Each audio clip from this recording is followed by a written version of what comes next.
حضرت خواجہ شاہ نقشبند رحمت اللہ تعالی علیہ آپ کی خدمت میں ایک جماعت کچھ انار لے کر آئی. انار، ان میں ایک درویش تھے محمد زاہد ان کا نام تھا. حضرت خواجہ صاحب نے انار تقسیم کر کے فرمایا کہ کھاؤ. محمد زاہد کہنے لگا سرکار میرا ایک غلام تھا وہ بھاگ گیا، اس لیے مجھے بڑی تشویش ہے. خواجہ صاحب نے فرمایا وہ کسی طرف نہیں جا سکتا، 2 دن اور 2 رات ہمارے پاس ٹھہرو، تیسرے روز اپنے مکان میں چلے جانا، غلام کی خبر تم کو مل جائے گی. 2 دن ہمارے پاس ٹھہرو، سبحان اللہ، تیسرے دن گھر جانا، تم کو اپنے غلام کی خبر مل جائے گی. محمد زاہد نے ایسا ہی کیا.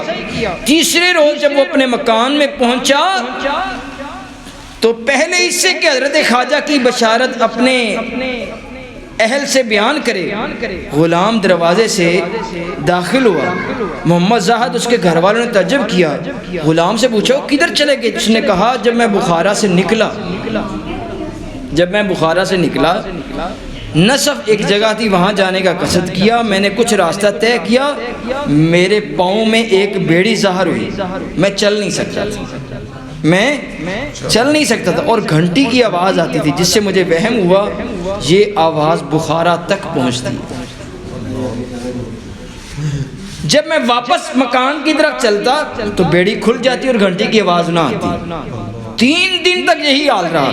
میں سمجھ گیا کہ یہ کیفیت دوسری ہے. میں لوٹ کر آپ کی خدمت میں آ گیا، مجھے معاف کرنا. کیا بزرگوں کا تصرف ہے، کیا اللہ والوں کا تصرف ہے. جو رب کے ہو جاتے ہیں رب ان کا ہو جاتا ہے.